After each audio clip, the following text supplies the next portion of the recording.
بسم اللہ الرحمن الرحیم۔ حضرت شاہ صاحب رحمۃ اللہ علیہ عالم مثال کو ثابت کرتے ہوئے جو کچھ تحریر فرماتے ہیں پہلے اس کو پڑھ لیتے ہیں، پھر اس کے بعد وقالت حدیث الاسراء، اور جیسے کہ آپ دیکھیں گے کہ حضور صلی اللہ علیہ وسلم نے اسراء کی حدیث میں یہ فرمایا کہ فَإِذَا أَرْبَعَةُ أَنْهَارٍ، کہ 4 دریا میں نے دیکھے، نہرانی باطنان، 2 دریا جو ظاہر میں تھے، باطن میں چھپے ہوئے اور پوشیدہ تھے، ونہرانی ظاہران، اور 2 دریا ایسے مجھے دکھائے گئے جو ظاہر تھے اور کھلے ہوئے تھے۔ فقلت ما ھذا یا جبریل، میں نے کہا جبریل یہ کیا ہے؟ قال اما الباطنان ففی الجنہ، انہوں نے کہا یہ 2 دریا جو آپ دیکھ رہے ہیں پوشیدہ، یہ جنت کے ہیں۔ وَأَمَّا الظَّاهِرَانِ، اور جو دریا آپ دیکھتے ہیں 2 یہ کھلے ہوئے نظر آتے ہیں، فالنیل والفرات، یہ نیل اور فرات دریا ہے۔ وقال کی حدیث صلاۃ الکسوف، اور اسی طرح سورج کے گرہن میں جو حدیث آئی ہے تو اس میں حضور صلی اللہ علیہ وسلم نے فرمایا کہ سُوِّرَتْ لِی الجنۃ والنار، جنت اور جہنم دونوں مجھے دکھائی گئی۔ وفی لفظ، اور ایک جگہ یہ ارشاد فرمایا کہ بینی و بین جدار القبلۃ، میں جو تم لوگوں کو نماز پڑھا رہا تھا تو میرے کھڑے ہونے کی جگہ اور جو میرے سامنے قبلے والی دیوار ہے، ان دونوں کے درمیان میں نے جنت اور جہنم دونوں کو دیکھا۔ وفیہ، اور اس حدیث میں یہ بھی آیا ہے کہ انہ بسط یدہ، کہ آپ نے اپنے ہاتھ کو پھیلایا، آگے بڑھایا، لیتناول عنقودا من الجنۃ، تاکہ جنت سے انگوروں کا ایک خوشہ اور ایک گچھا توڑ لیں۔ وَأَنَّهُ تَقَعْقَعَ مِنَ النَّارِ، اور یہ کہ حضور صلی اللہ علیہ وسلم پیچھے کو ہٹے جہنم کی تپش کی وجہ سے، وَنَفَخَ مِنْ حَقِّهَا، اور آپ نے پھونک ماری جہنم کی طرف، وَرَأَى فِيهَا صَارِخُ الْحَجِيجِ، اور آپ نے یہ بھی دیکھا کہ ایک آدمی جو حاجیوں کا سامان چوری کرتا تھا اس کی کیا سزا ہے۔ وَالْمَرْأَةَ الَّتِي رَبَطَتِ الْحِجْرَةَ، اور آپ نے اس عورت کو بھی دیکھا جس نے باندھ دیا تھا بلی کو، حتیٰ ماتت، یہاں تک کہ وہ بلی مر گئی۔ وَرَأَى فِي الْجَنَّةِ امْرَأَةً مَوْمِسَةً، اور پھر حضور صلی اللہ علیہ وسلم نے میں نے جنت میں اس عورت کو بھی دیکھا جو برے کردار کی تھی، مسلسل ایسے کام کرتی تھی، سقط القلب، اور میں نے دیکھا اس نے کتے کو پانی پلایا تھا تو میں نے اسے جنت میں دیکھا۔ وہ معلوم، اور اب میں آپ سے یہ کہتا ہوں کہ ان تلک المسافۃ لا تسع للجنۃ والنار، حضور صلی اللہ علیہ وسلم جس جگہ پر کھڑے ہو کے نماز پڑھا رہے تھے وہاں، اور جو قبلے کی طرف مسجد نبوی کی دیوار تھی، اس میں کہاں سے اتنی گنجائش تھی کہ جنت اور جہنم آپ دیکھتے؟ بِأَجْسَادِهَا الْمَعْلُومَةِ بِأَجْسَادِهَا الْمَعْلُومَةِ عِنْدَ الْعَامَّةِ، اور جو کچھ آپ نے دیکھا تھا جنت اور جہنم میں، جو جسم جل رہے تھے، جو سب کچھ تھا، تو آپ کے کھڑے ہونے اور قبلہ رخ کی دیوار میں جو تھوڑا سا فاصلہ تھا اس میں یہ آدمی آ کیسے سکتے تھے؟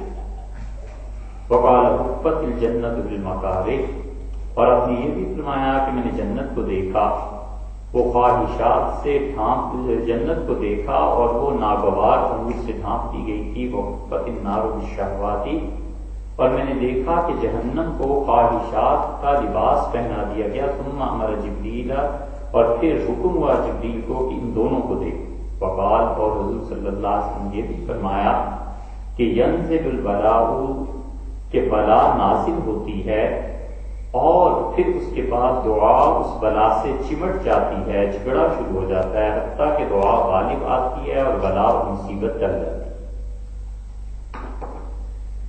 بظاہر یہ عالم مثال ثابت کرنے کے لیے حضرت شاہ ولی اللہ رحمۃ اللہ علیہ نے 20-22 روایات بیان کی، لیکن حقیقت یہ ہے کہ ان کی تھوڑی تھوڑی تشریح میں بھی بڑا وقت لگ جاتا ہے، اور حضرت جو کچھ بیان کرتے ہیں، ایک تو یہ کہ وہ ایک چیز کو بس بیان کر کے آگے چل پڑے۔ علم کی وسعت کا یہ حال ہے کہ وہ جس چیز کو ثابت کرنا چاہتے ہیں اس پہ ایک دلیل، دوسری، تیسری، چوتھی مسلسل دیتے چلے جاتے ہیں کہ میرے مدعا کو ثابت کرنے کے لیے یہ دلائل، اور یہ ہوا کرتا ہے۔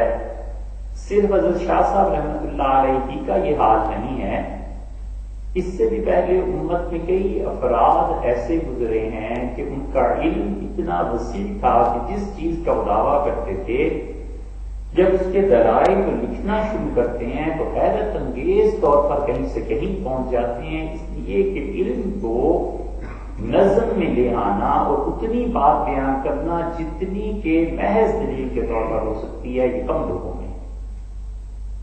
حضرت کا بھی یہی حال ہے۔ شیخ الاسلام ابن تیمیہ رحمۃ اللہ کی کتابیں آپ پڑھیں تو وہاں صحیح معنی میں اندازہ ہوتا ہے کہ شیخ کا علم اتنا گہرا، اتنا وسیع ہے، اور گہرائی سے زیادہ اس میں وسعت ہے کہ وہ ایک روایت لائیں گے، پھر دوسری لائیں گے، پھر تیسری لائیں گے، پھر مسلسل ذکر کرتے چلے جاتے ہیں روایات کا۔ یہی شاہ ولی اللہ رحمۃ اللہ کے یہاں ملتا ہے۔ اب عالم مثال کو ثابت کرنا ہے تو 19 احادیث جو حضرت شاہ صاحب رحمۃ اللہ علیہ لائے ہیں وہی کافی ہیں، لیکن 19 تقریباً نمبر لگے ہوئے ہیں نا۔ اب یہاں پر اس حدیث میں جو 8واں نمبر آ رہا ہے تو اس ایک حدیث کے ضمن میں شاہ صاحب رحمۃ اللہ علیہ 6-7 روایات ایسے ہی بیان کر گئے، اور ثابت کیا کرنا ہے؟ وہ اتنی بات کہ ایک عالم مثال ہے، غیب کی ایک دنیا ہے، اور اس دنیا کو ہم لوگ اپنی نظر سے نہیں دیکھ سکتے، اور اسی طرح عالم برزخ ہے، اس کو ہم اپنی نظر سے نہیں دیکھ سکتے، لیکن وہ پوری ایک کائنات ہے، اس کا وجود ہے، اس کو شعور ہے، اور اس کا ماننا ضروری ہے۔ قرآن کریم میں بھی ہے، اللہ تعالی نے فرمایا کہ یؤمنون بالغیب، اور وہ لوگ غیب پر ایمان رکھتے ہیں، اور یہ بتایا ہے کہ یہ متقی لوگ ہیں۔ اب اس کی تفسیر مختلف مفسرین نے مختلف کی ہے۔ کچھ نے اس سے مراد اللہ تعالیٰ کی ذات لی کہ وہ غیب ہے نظروں سے، اس پہ ایمان رکھتے ہیں۔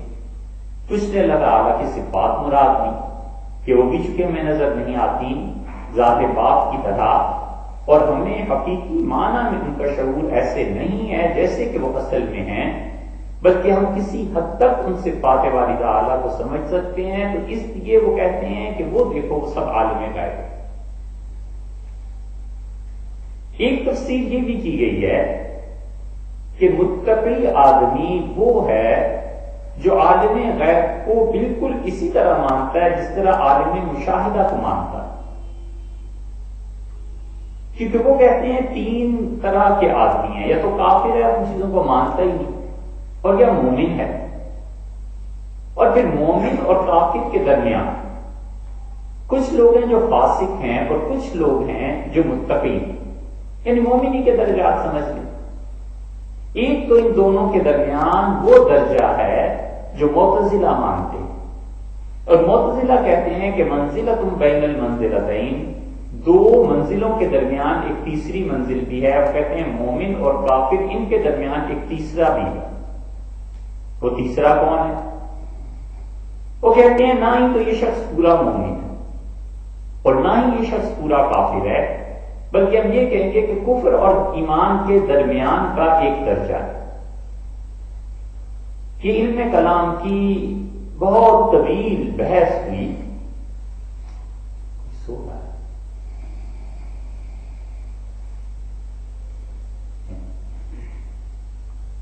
علم کلام کی بہت طویل بحث ہے اس پہ، اور یہ جو بحث ہے نا، اسی کی وجہ سے ہمارے فقہا نے اور علم کلام والوں نے اپنی کتابوں میں لکھا ہے کہ کوئی آدمی جب ایمان سے نکلتا ہے تو کفر میں داخل ہو جاتا ہے، کفر سے نکلتا ہے تو ایمان میں داخل ہو جاتا ہے۔ اب آدمی جب اس جملے کو پڑھتا ہے تو کہتا ہے اس کا مطلب کیا ہے، اس کی بیک گراؤنڈ کیا ہے؟ تو وہ اصل میں معتزلہ کے اس عقیدے کا رد ہے جو وہ کہتے ہیں کہ یہ ممکن ہے کہ ایک آدمی ایمان سے نکل جائے اور کفر میں داخل نہ ہو، اور ایک آدمی کفر سے نکلے اور ایمان میں داخل نہ ہو۔ اس لیے وہ کہتے ہیں کہ ان دونوں کے درمیان ایک درجہ ہے، اور معتزلہ کی یہی وہ چیز ہے جو آپ کو اس آخری دور میں مل جائے گی۔ اور اگر فلسفے کا اور علم کلام کا آدمی نے صحیح معنی میں مطالعہ کیا ہوا ہو تو آپ یقین مانیں کہ امت میں اب کوئی گمراہی ایسی نہیں ہے جو گمراہی اس سے پہلے لوگوں میں نہ ہو، کوئی درجہ ایسا نہیں۔ یہ جتنی جدید چیزیں اٹھتی ہیں، حدیث کا انکار، معجزات کا انکار، فلاں کا فلاں کا فلاں کا، یہ کوئی آدمی آج تک ہمارے علم میں نہیں ہے کہ جس نے کوئی نئی بات پیش کی ہو تو اس سے پہلے لوگ نہ کر چکے ہوں۔ انسانی دماغ کی ترقی اسلام پر اعتراضات میں اور اسلام کی حمایت میں دونوں میں بہت ہوئی ہے۔ حمایت میں البتہ اپنی چیزیں آ رہی ہیں جو پہلے لوگوں کے علم میں نہیں آئی تھیں، اور جتنی ٹیکنالوجی اور سائنس ترقی کر رہی ہے اس سے زیادہ شواہد مل رہے ہیں اس عالم غیب کو ثابت کرنے کے لیے جو ہمارے محدثین بیچارے صفحات کے صفحات لکھتے رہے اور ثبوت بہت مشکل سے۔ اس کی ایک مثال بھی آ جائے گی کہ احمد شاہ صاحب رحمۃ اللہ علیہ لکھتے ہیں کہ حضور صلی اللہ علیہ وسلم نماز پڑھا رہے ہیں اور آپ کے اور قبلہ رخ کے درمیان جو 5-7 فٹ کا فاصلہ ہے، یہاں انسان کیسے آ گئے، یہاں بلی کیسے آ گئی، یہاں پر جنت اور جہنم کیسے آ گئی۔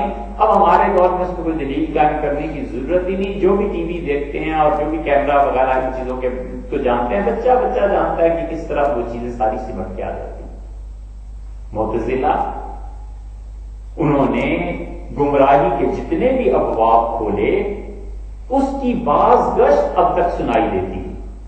یہ الگ بات ہے کہ اب ہم معتزلہ کی بات نہیں کرتے اور ہم یہ نہیں کہتے کہ یہ آدمی معتزلی ہے، مگر آپ دیکھنا چاہیں تو اس کی ایک مثال دیکھیے کہ جیسے انہوں نے اس وقت یہ کہا کہ ممکن ہے کہ کوئی آدمی ایمان سے نکلے اور کفر میں نہ پہنچے اور کفر سے نکلے تو ایمان تک نہ پہنچے، وہ درمیان کے درجے میں ہے۔ آپ اس زمانے میں دیکھنا چاہیں تو پھر مولانا مودودی صاحب کی کتابوں کو پڑھنا چاہیے۔ مودودی صاحب سے جب لاہوری مرزائیوں کے بارے میں سوال کیا گیا تو انہوں نے کہا کہ میرے نزدیک یہ ایمان اور کفر کے درمیان ان کا یہ جو بھی مسئلہ انہوں نے بتایا، ان کے جو سیکرٹری تھے انہوں نے لکھا اور مولانا نے اس پہ دستخط بھی فرمایا اور ساتھ یہ بھی تحریر فرمایا کہ یہ جواب میری ہدایت کے مطابق۔ یہ ٹھیک وہی چیز ہے جو پہلے معتزلہ نے کہی تھی، کوئی نئی چیز دنیا میں نہیں آئی کہ ہم یہ کہیں کہ اب یہ گمراہی شروع ہوئی ہے اور پہلے نہیں تھی۔ یہ معتزلہ ساری ان کرتوتوں کو کر چکے۔ اس لیے یہاں پر جو بحث ہے عالم مثال کی، اب معتزلہ اس چیز کے قائل تھے، علم کلام بھرا پڑا تھا ان چیزوں سے۔ افسوس یہ ہے کہ معتزلہ کی کتابیں ضائع ہوئی۔ ایک تو معتزلہ کی کتابیں اس لیے ضائع ہو گئیں کہ اہل سنت والجماعت کا جب غلبہ ہوا تو انہوں نے کہا ختم کرو اس گمراہی کو۔ سلطان محمود غزنوی رحمۃ اللہ علیہ جیسا آدمی وہ ان لوگوں کا شدید دشمن تھا اور اس نے ان کتابوں کو جلوات کیا۔ بہت سی چیزیں افسوس کا اظہار اس لیے کر رہے ہیں کہ اگر وہ کتابیں ہوتی اور اب بھی جو دو چار مل جاتی ہیں تو انہیں پڑھ کر احساس ہوتا ہے کہ جس گمراہی کی دعوت اب دنیا میں لوگ دیتے ہیں اور مستشرقین جو کچھ لکھتے ہیں اور امریکہ اور یورپ سے جو کچھ اسلام کے خلاف لکھا جاتا ہے، یہ چیزیں لکھنے والے لکھ گئے، اس کے جوابات بھی ہو گئے، فقط بات یہ تھی کہ لوگ پڑھتے۔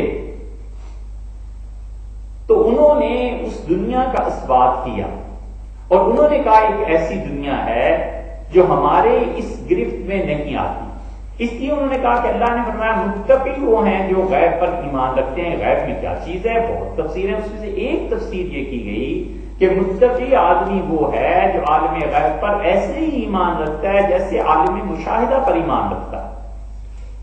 مثلا عالم مشاہدہ میں ہر آدمی جانتا ہے کہ ہر بچے کی ایک ماں ہوتی ہے اور وہ اس سے پیدا ہوتا ہے، بالکل ٹھیک اسی طرح جس طرح وہ اس نظام کو جانتا ہے اور یقین رکھتا ہے، متقی آدمی اس بات کا یقین رکھتا ہے کہ اللہ تعالیٰ زمین کے پیٹ سے بھی ہمیں قیامت میں ایسے ہی پیدا کر لے گا جیسے ماں سے پیدا کرتا ہے۔ جب کسی آدمی کا ایمان اس درجے کا ہو آخرت پہ، تو وہ آدمی کرپشن سے باز رہتا ہے، اسے پتا ہوتا ہے کہ جس طرح میں اپنے وجود کو اور اپنی والدہ کی نفی نہیں کر سکتا، جھٹلا نہیں سکتا، بالکل اسی طرح میں اس زمین سے دوبارہ پیدا ہونے کی نفی نہیں کر سکتا، یقیناً اللہ کے یہاں پیش ہونا ہے۔ تو یہ جو آخرت پر اس کا ایمان ہے نا، یہ ایمان بالغیب اسے بچائے گا گناہ سے۔ فاسق آدمی ہے یہ مومن، لیکن متقی آدمی نہیں نا۔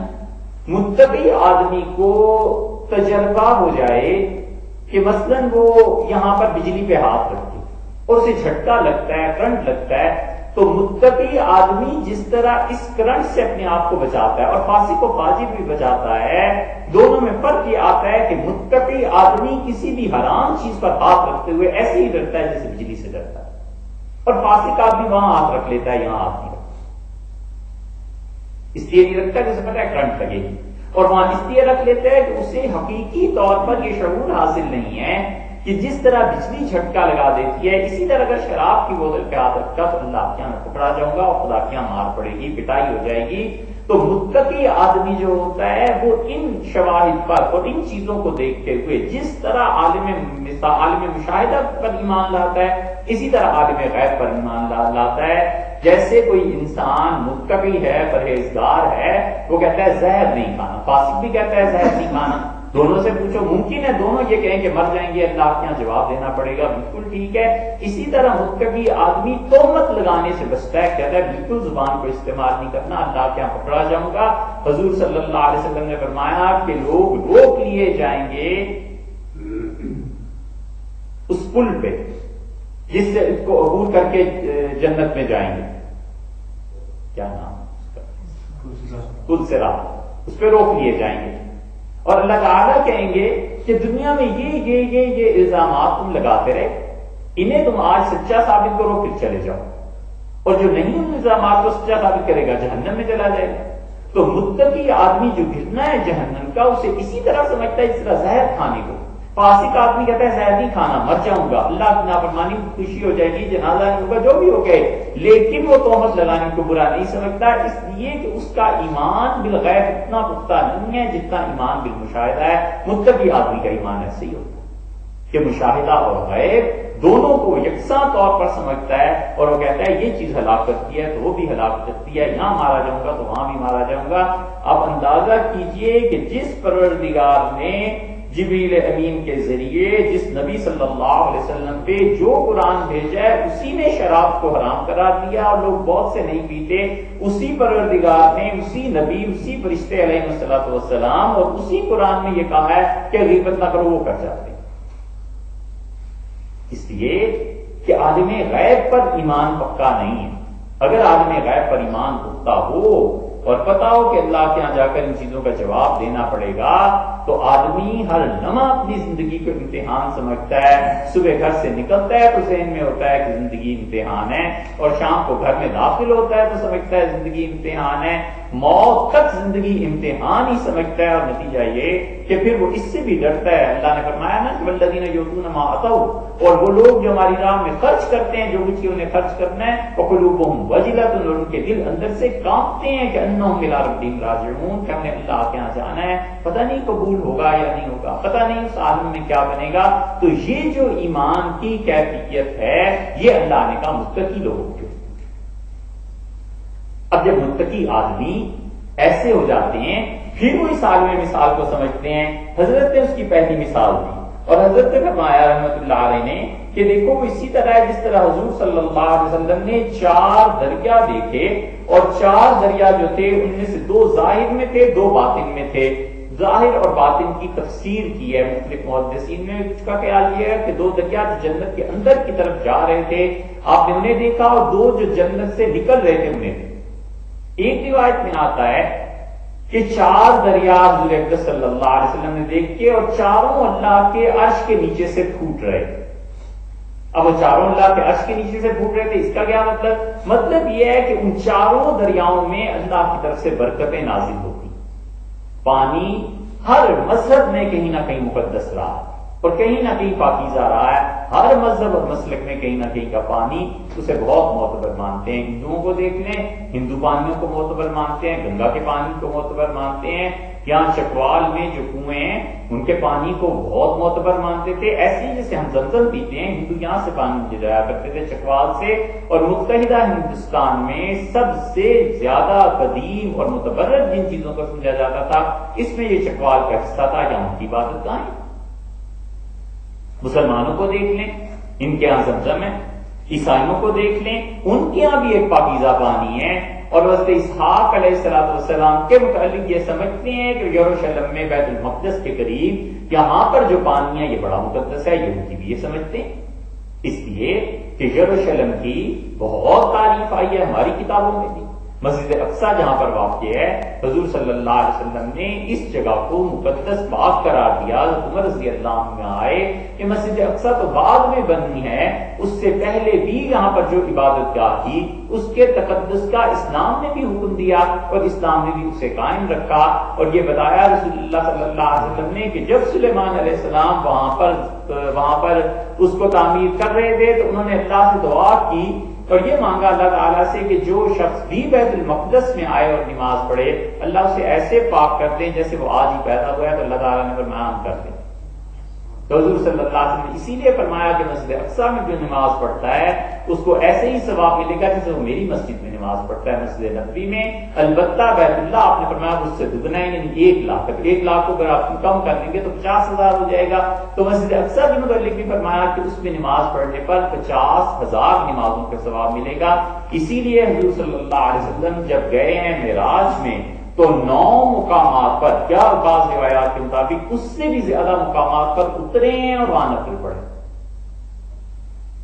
اسی لیے صوفیہ کہتے ہیں، وہ جو کچھ کہتے ہیں عرض کرتے ہیں آپ سے، حضور صلی اللہ علیہ وسلم گزرے تو جبریل امین راستے میں چیزیں دکھاتے گئے، بہت عجیب و غریب اور بہت ہی معلومات سے پر وہ سفر تھا آپ کا۔ جبریل نے کہا یہ وہ جگہ ہے جہاں آپ ہجرت کر کے آئیں گے۔ آپ نے غور سے دیکھا تو کھجوریں بہت زیادہ تھی، درخت تھے، میں سمجھا کہ یہ شام ہے، لیکن مجھے اب پتہ چلا کہ تو مدینہ منورہ ہے۔ پھر انہوں نے فرمایا کہ یہ وہ جگہ ہے جہاں عیسیٰ علیہ السلام پیدا ہوئے تھے۔ آپ نے فرمایا میں اترا اور میں نے کہا اچھا رکو یہاں، پھر رسول اللہ صلی اللہ علیہ وسلم نے 2 رکعتیں وہاں پڑھی۔ یہ وہ چیز ہے شاہ ولی اللہ رحمۃ اللہ جو کچھ لکھتے ہیں نا، اب تو شاہ صاحب رحمۃ اللہ کی کتابیں کون پڑھے، وہ کہتے ہیں کہ جب میں مدینہ منورہ گیا تو میں نے اللہ تعالیٰ کے خاص انوار اور برکات دیکھے اس جگہ پر جہاں رسول اللہ صلی اللہ علیہ وسلم پیدا ہوئے تھے، مکہ مکرمہ میں۔ اس جگہ پہ میں نے خاص برکتیں نازل ہوتے ہوئے دیکھی، تو پھر مجھے سمجھ آیا کہ یہ رسول اللہ صلی اللہ علیہ وسلم کی پیدائش کی جگہ پہ اب تک یہ انوار اور نور اور برکتیں برس رہی ہیں۔ شاہ صاحب رحمۃ اللہ نے وہاں نفل پڑھے۔ آج سے کوئی 30 سال پہلے سن 80 میں بھی وہ جگہ موجود تھی، اور وہاں پر لوگ کبھی کبھی چھپ چھپا کے فوجیوں سے اور وہابیوں پہ جب اثر نہ ہو وہابیت کا تو اس ڈر سے نہیں پڑھتے تھے، لیکن جب موقع ملتا تھا تو لوگ پڑھ لیتے تھے، اس لیے کہ رسول اللہ صلی اللہ علیہ وسلم نے اس جگہ پر نماز پڑھی جہاں پر عیسیٰ علیہ السلام پیدا ہوئے تھے۔ پھر آپ کو بتایا گیا یہ دیکھ لیجیے موسیٰ علیہ السلام اپنی قبر میں کھڑے ہیں، پھر رسول اللہ صلی اللہ علیہ وسلم ایک اور جگہ اترے، پھر ایک اور جگہ اترے، پھر ایک اور جگہ اترے، پھر مسجد اقصیٰ میں تشریف لائے، یہاں پر نماز پڑھی۔ تو یہ ساری چیزیں اسی لیے صوفیہ کہتے ہیں کہ یہ جو کہا گیا ہے نا کہ موسیٰ علیہ السلام سے کہ جوتے اتار دیجئے کہ انا کا بالواد المقدس سے دعا کہ آپ ایک مقدس مقام پر آئے ہیں، تو وہ کہتے ہیں کہ اس کا مطلب یہ نہیں تھا کہ موسیٰ علیہ السلام کے جوتے ناپاک تھے تو اس لیے اتروا دیے گئے۔ یہ مفسرین میں بہت سے اگرچہ لوگوں نے لکھا ہے، وہ کہتے ہیں کہ وہ جگہ اتنی مبارک اتنی متبرک تھی، وہاں اللہ تعالیٰ کی تجلیات ایسی پڑی کہ اللہ نے کہا آپ جوتے اتار دیجئے تاکہ آپ کے پاؤں اس پاک زمین کے ساتھ مس ہوں، اسے چھو لیں اور برکتیں آپ کے جسم میں منتقل۔ وہ اس کی تعبیر اس طرح سے کرتے ہیں، یہ بالکل مفسرین کے برعکس بات چلی جاتی ہے، لیکن اہل علم نے اس کی یہ تعبیر بھی کی ہے۔ تو وہ بتاتے ہیں کہ یہ پورا ایک نظام ہے۔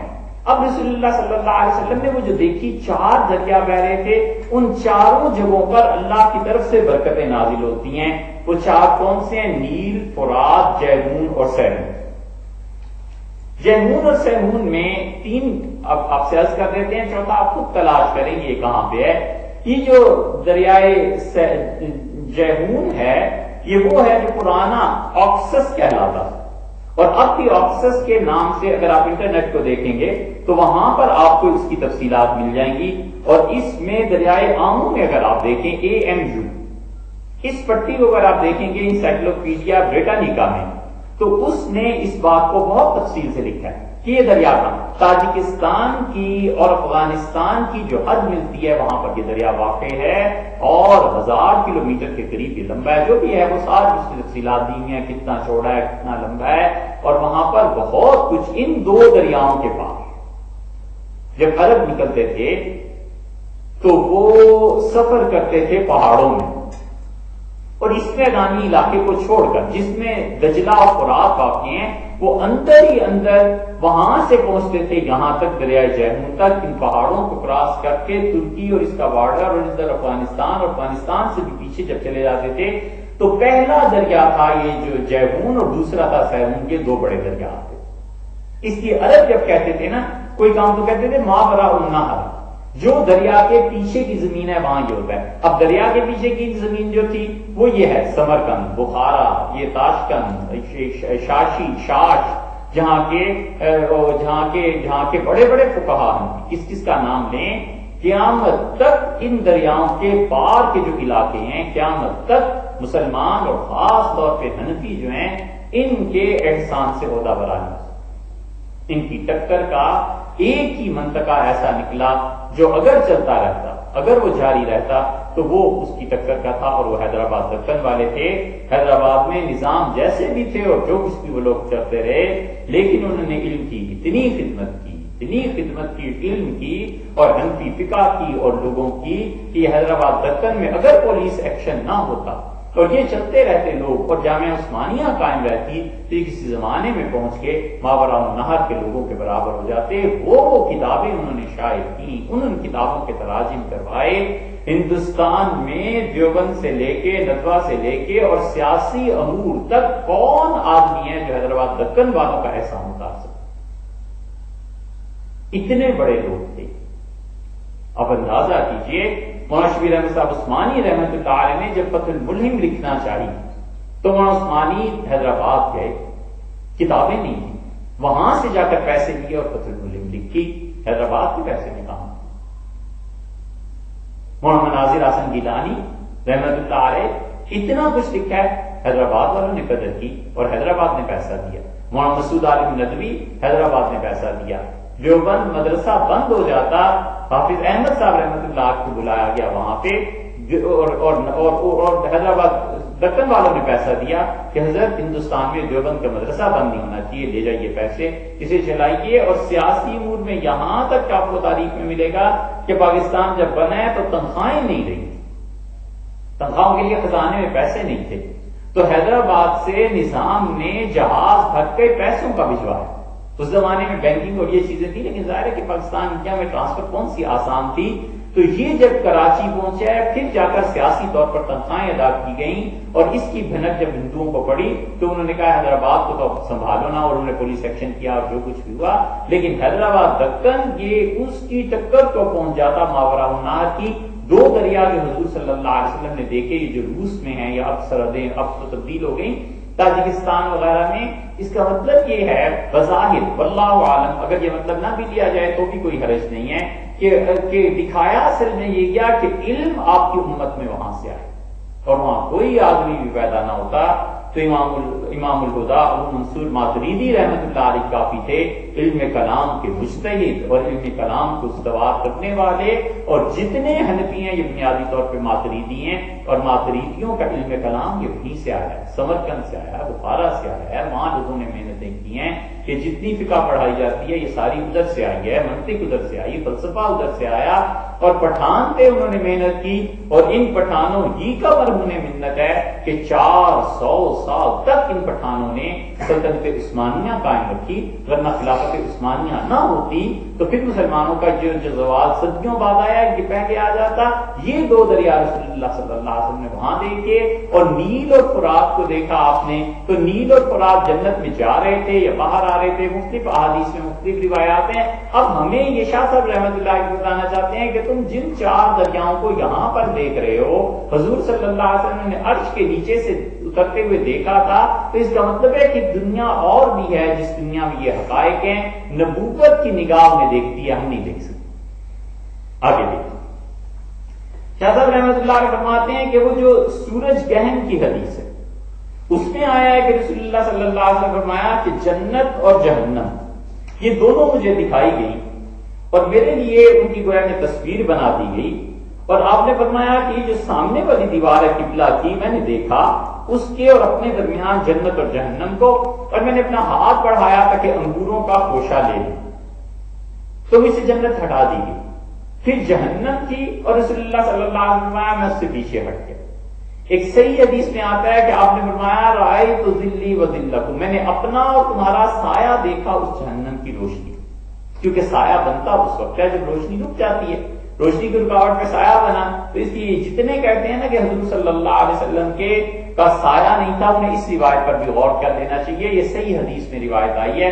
آپ نے فرمایا کہ میں نے اس جہنم کی آگ کی روشنی میں تمہارا اور اپنا سایہ دیکھا، اور پھر اس کے بعد جہنم میں مجھ سے ہٹا دی گئی۔ شاہ صاحب رحمۃ اللہ اس کے بعد کہتے ہیں کہ وَنَفَخَ مِنْ حَقِّهَا، اور رسول اللہ صلی اللہ علیہ وسلم نے پھونک مار دی اس کی تپش کی وجہ سے، جو پیچھے ہٹنا تھا وہ جہنم کی تپش گویا کہ پہنچ رہی تھی، اور رسول اللہ صلی اللہ علیہ وسلم نے اپنے آپ کو اس سے دور فرما لیا۔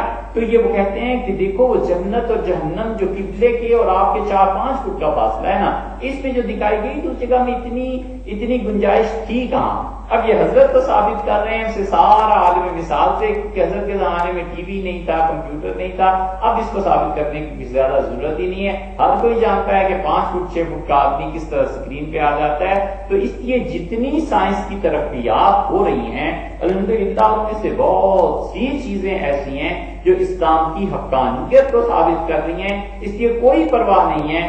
اسلام اس وقت کہنے میں مذائقہ بھی نہیں ہے کہ دنیا میں جتنے مذاہب ہیں اس وقت صرف اسلام ایسا ایک مذہب رہ گیا ہے کہ جس کے ساتھ آ کر سائنس کے حقائق جب ٹکراتے ہیں تو پتہ چلتا ہے کہ یہ ایک دوسرے کو بالکل تصدیق کر رہے ہیں، وہ اس کی تصدیق کر رہا ہے، یہ اس کی تصدیق کر رہے ہیں، یہ چیزیں سچی ہیں، اور یہی حقائق جب ٹکرائے جا کر عیسائیت سے تو عیسائیت پاش پاش ہو۔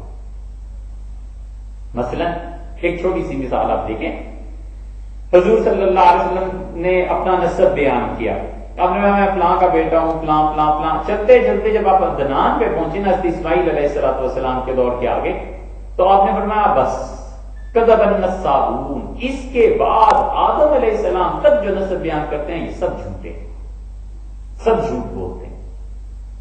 اسی لیے عبداللہ بن مسعود رضی اللہ عنہ سورہ ابراہیم کی جو تفسیر ہے نا کہ اللہ کے علاوہ لا یعلمہ الا اللہ، اللہ کے علاوہ کوئی نہیں جانتا، ابن مسعود رضی اللہ عنہ اپنے شاگردوں کو بتاتے تھے کہ دیکھو درمیان میں اتنی مدت اس زمین پہ گزری ہے، کوئی نہیں جانتا اس زمانے میں کیا ہوتا تھا۔ اسی لیے جو لوگ حضور صلی اللہ علیہ وسلم کا نسب لے کے جاتے ہیں آدم علیہ السلام تک، بنیادی طور پر وہ جھوٹ بولتے ہیں، کیونکہ رسول اللہ صلی اللہ علیہ وسلم خود فرمایا کہ قدر وہ جھوٹ بکتے ہیں جو یہ کہتے ہیں نسب آدم علیہ السلام کا، وجہ اس کی کیا ہے؟ اگر نبی کریم صلی اللہ علیہ وسلم یہ نہ فرماتے تو پھر مشکل پیش آتی، فرما دیا، صحیح روایات آ گئی۔ اب جب سائنس، اب دو چیزیں، ایک تورات نے دعویٰ کیا عیسائیت نے، ایک اسلام نے کہا، اسلام نے تو صاف کہہ دیا جی عدنان کے بعد ہمیں پتہ ہی نہیں آگے دنیا کب سے بنی ہے، کتنی نسلیں درمیان میں آئی ہیں، ختم ہو گئی بات۔ عیسائیت نے کہا نہیں، آدم علیہ السلام کی اتنی عمر تھی، ان کا بیٹے نوح علیہ السلام ان کی اتنی عمر تھی، فلاں کی اتنی عمر تھی، فلاں کی اتنی عمر تھی، وہ جب سارا ٹوٹل لگایا تو وہ ٹوٹل 1000 2 4000 پتہ نہیں 7000 برس بنتے تھے، 7000 یا 6000 کی روایت ہے۔ بائبل کو آپ جہاں سے شروع کریں گے دیکھیں گے اس میں چند صفحات کے بعد آتا ہے۔ اب جب 6-7 ہزار سال کو لوگوں نے گنا عیسائیوں نے، انہوں نے کہا بھائی سائنس نے ترقی کی ہے، سائنس بتاتی ہے کہ آثار قدیمہ تو لاکھوں سال پرانے ہیں، دنیا کوئی 6-7 ہزار سال سے تو نہیں۔ اس نے لوگوں کے دل میں شک اور کانٹا بو دیا۔ تو ڈاکٹر مورس بقائی جو تھے اس نے کہا جب میں نے یہ پڑھا تو میں نے اپنے زمانے کے پادریوں سے پوچھا، the Quran, the Bible and the science جنہوں نے لکھی، ان کے اگر سوانے پڑھیں گے تو وہاں یہ ملے. وہ کہتے ہیں میں نے پادریوں سے پوچھا کہ بائبل کچھ کہتی ہے، سائنس کچھ کہتی ہے، یہ کیا ہے؟ تو جب میں نے پڑھنا شروع کیا تو مجھے پتا چلا کہ بائبل جو ہے یہ ٹکراتی ہے ان سائنس کے حقائق سے جو دنیا میں اب ثابت ہو رہے ہیں، اس لیے یہ مذہب قابل اعتبار ہے. پھر میں نے سوچا اسلام کو پڑھوں، وہاں بھی ایسی چیزیں ہوں گی. اور جب میں نے اسلام کو پڑھا تو وہ کہتا ہے میں پھر ان چیزوں پر پہنچا جن کو میں نے پڑھا اور میں حیران رہ گیا کہ یہ کیسے. پھر اس نے اس آیت کا حوالہ دیا، اس نے کہا اللہ نے فرمایا، حضور صلی اللہ علیہ وسلم یہ کہتے تھے، اور اللہ نے قرآن میں یہ کہا کہ ہم نے بچے کو پیدا کیا فی ظلمات ثلاث، 3 اندھیروں میں ہوتا. تو کہتے ہیں میں یہاں پہنچ کے رک گیا اور میں نے سوچا اس زمانے میں محمد صلی اللہ علیہ وسلم کو اس جاہلیت کے ماحول میں کس نے بتا دیا تھا کہ بچہ جو پیدا ہوتا ہے تو اصل میں وہ 3 جگہ لپٹا ہوا ہوتا ہے، 3 اندھیرے اس پہ ہوتے ہیں. تو پھر میرا اعتقاد اور بڑھا اور میں نے کہا یہ واقعی اللہ کا کلام ہے، کوئی شخص اس کو ثابت اس وقت نہیں کر سکتا تھا کہ اللہ ہی نے وحی کی تھی جو انہیں پتا چلا تھا. اس طرح کی مثالیں اس نے دی ہیں بہت سی. تو اسلام واحد اب دین ہے کہ جب ٹکراؤ پیدا ہوتا ہے تو کچھ عرصے کے بعد، اگر فی الحال لوگ کہتے ہیں کہ یہ چیز نہیں ثابت، کچھ عرصے کے بعد ثابت ہوتی ہے اور پتہ چلتا ہے کہ اسلام نے جو چیز کہی تھی وہ درستی اور باطل مذاہب جب ٹکراتے ہیں اس کے ساتھ تو صاف پتہ چل جاتا ہے کہ یہ چیز غلط ہے. اسی طرح مسلمانوں میں جو گمراہ دیتے ہیں، یہ جو نظریات دیتے ہیں جب وحی سے ٹکراتے ہیں نا اور جب سائنس کے حقائق سے، تو دونوں جگہ غلط ثابت ہو جاتے ہیں. اس لیے ابن تیمیہ رحمۃ اللہ نے کمال کی کتاب لکھی. انہوں نے اس کتاب میں یہ ثابت کیا، 4 جلدوں میں وہ کتاب چھپی ہے. انہوں نے کہا ہر وہ چیز جو عقل سلیم سے ثابت ہوتی ہے اگر نقل صحیح اس کے مقابلے میں آ جائے تو دونوں ایک دوسرے کی تصدیق کرتی ہیں. عقل سلیم نقل صحیح کو رد نہیں کرتی اور نقل صحیح عقل سلیم کو رد نہیں کرتی. حضرت نے یہاں پر یہ جو فرمایا ہے تو اب یہ سائنس کی ترقی ہو گئی، اب یہ ثابت کرنے کی کوئی ضرورت ہی نہیں ہے کہ 4 فٹ میں کیسے یہ چیز آ گئی تھی اور 5 فٹ میں کیسے آ گئی تھی. حضور صلی اللہ علیہ وسلم نے دیکھا تھا اور پھر آپ نے فرمایا کہ دیکھو میں نے اپنا ہاتھ بڑھایا تھا کہ جنت سے ایک چیز لے لوں، انگوروں کا خوشہ، اور وہ مجھ سے ہٹا دیا گیا، اور جہنم پھر اسے بھی مجھ سے ہٹا دیا گیا. پھر رسول اللہ صلی اللہ علیہ وسلم نے فرمایا کہ میں نے دیکھا ایک چور، اور وہ چور کون تھا؟ وہ حاجیوں کی چیزیں چراتا. معتزلہ حج کے متعلق بہت سی چیزیں اس پر عقلاً اعتراض کرتے تھے، پھر ان کے بعد اہل عقل اعتراض کرتے رہے. ان حدیث کو ماننے سے وہ گریزاں. اسی لیے معتزلہ وہاں آ کر پھنستے ہیں جہاں پر متواتر روایت آئے کہ ایک صحابہ کرام رضی اللہ عنہ کوئی بات بیان کر رہے ہیں. مثلا ایک صحابی مصر میں ہے، دوسرا اردن میں ہے، تیسرا شام میں ہے، چوتھا مکہ مکرمہ میں، 5 مدینہ منورہ میں ہے، اور کمیونیکیشن ظاہر ہے کہ کچھ نہیں تھی. اس کے باوجود وہ 5 ایک ہی بات 5 آدمی کہہ رہے ہیں. تو کوئی انہوں نے آپس میں اسکیم تو نہیں بنا لی تھی نا جھوٹ کی. جب اتنے راوی بڑھ جائیں اس کے تو اس حدیث کو کہتے ہیں کہ یہ متواتر ہے، یعنی اس اتنے لوگوں کا جھوٹ پہ جمع ہو جانا ممکن نہیں. معتزلہ یہاں پہ پھنس جاتے ہیں اور ان کے یہاں اصول یہ ہے کہ وہ کہتے ہیں ہر وہ چیز جس کو عقل انسانی رد کرے ہم اس کو ماننے کے لیے تیار ہیں. اور معتزلہ کی کتابیں اگر ضائع نہ ہوتی ساری تو بہت کچھ حقائق سامنے آتے. اب بھی معتزلہ کی بعض کتابیں ملتی ہیں. یہ راوندی نے کتاب لکھی تھی کتاب الانتصار، اور کتاب الانتصار جو اس نے لکھی تھی اصل میں معتزلہ نے شیعہ کا خوب رد کیا. پہلی صدیوں میں شیعہ میں علم کلام نہیں تھا، اور پھر دوسری صدی تیسری صدی میں جب شیعہ کا علم کلام آیا ہے تو معتزلی اس وقت زندہ تھے. معتزلیوں نے اہل سنت کے ساتھ جتنے مناظرے اور بحث مباحث کیے اس سے کہیں زیادہ انہوں نے شیعہ سے کیے. اور پھر ہوتا یہ عام طور پہ کہ جب مناظرہ ہوتا ہے نا اس میں ایک نحوست یہ بھی ہوتی ہے کہ کبھی کبھی آدمی ہار جاتا ہے اور جو فریق مخالف کے دلائل ہیں نا اس کے دل میں بیٹھ جاتا ہے، اظہار نہیں کرتا، لیکن اندر دل میں یہ بات رہ جاتی ہے کہ یہ جو اس نے دلیل دی ہے نا، دلیل تو اس کی بڑی وزنی ہے. اب مانتا اس لیے نہیں کہ ہیٹی ہوتی ہے، بے عزتی ہوتی ہے. تو ہوتا یہ ہے لوگوں کے ساتھ، یہی ہے کہ تشریح کے ساتھ ہوا. اور معتزلہ نے جب دلائل دینے شروع کیے ان کے رد میں، وگرنہ معتزلہ کا اصل میدان جو تھا وہ عیسائیت، یہودیت، ان چیزوں کے رد کا تھا.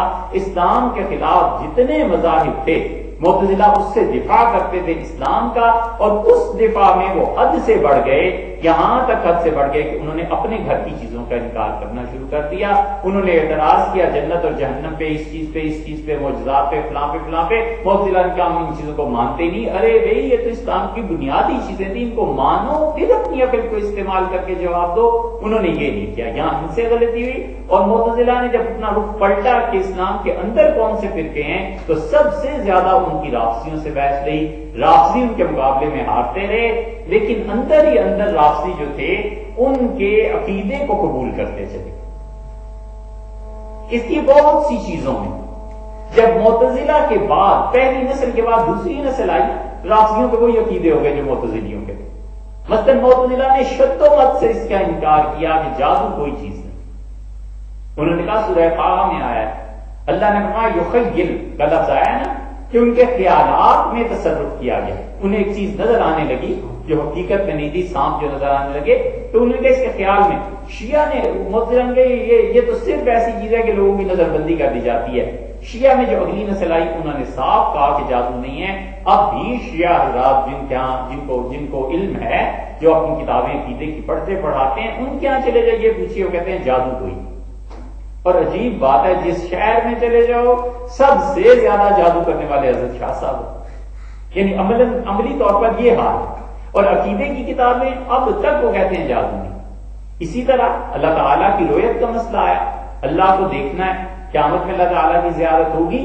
معتزلہ نے ایڑی چوٹی کا زور لگا کے انکار کر دیا، اتنا شدت سے انکار کیا کہ یہ زمخشری جیسا آدمی کشاف میں اہل سنت والجماعت کو کبھی گدھا کہتا ہے، کبھی پاگل کہتا ہے، کبھی کہتا ہے کہ ان کی تو بس ان کا عروج مٹ جائے گا، اور یہ ایسے ہیں اور ایسے ہیں اور ایسے ہیں۔ سب کچھ لکھنے کے بعد بھی اللہ کی رؤیت کا انکار کرتا ہے۔ یہی مسلک شیعہ کا بھی ہو گیا۔ انہوں نے کہا اللہ تعالیٰ کی رؤیت قیامت میں نہیں ہوگی، اب بھی وہ یہی کہتے ہیں، یہ اس وقت بھی کہتے ہیں۔ یہ اتنا معتزلہ کا پختہ عقیدہ تھا کہ اور تو اور حنفیوں میں جساس رازی رحمت اللہ علیہ سے متاثر ہوئے، اور جساس رازی رحمت اللہ علیہ نے جن 9-10 مسئلوں میں اہل سنت کے علم کلام سے ہٹ کر رائے اختیار کی ہے، ان میں سے ایک مسئلہ یہ بھی ہے جساس بھی اس کے منکر ہیں، حالانکہ جساس رحمت اللہ علیہ حنفیوں کے بنیادی فقہا میں سے ہیں۔ اور ایک بات اور بھی سوچ لینی چاہیے، اہل علم آج تو ذرا بات ہو تو کہتے ہیں یہ اہل سنت میں سے نہیں رہا، اس کا ایک عقیدہ اس طرح ہو گیا، یہ اہل سنت سے نکل گیا، اس کا عقیدہ ایسا ہو گیا، ایک بدعت کا عقیدہ ہو گیا، لہذا اہل سنت سے خارج ہو گیا۔ یہ جساس کو کیوں نہیں خارج کرتے؟ جساس کے 9 سے زیادہ عقیدے ہیں جساس رازی رحمت اللہ علیہ کے، جو اہل سنت والجماعت کے مطابق نہیں ہیں۔ ان میں یہ رؤیت باری تعالیٰ کا مسئلہ ہے، اس کے قائل ہیں کہ اللہ تعالیٰ کے دیدار ہوگا قیامت میں، ہم جادو کے قائل ہیں، اور بہت سی چیزوں کے جساس رازی رحمت اللہ علیہ قائل نہیں ہیں۔ احکام قرآن میں صاف اس کا انکار کرتے چلے گئے، لیکن انہیں کوئی اہل سنت والجماعت سے خارج قرار نہیں دیتا، حالانکہ بنیادی مسئلہ عقیدے کا ہے۔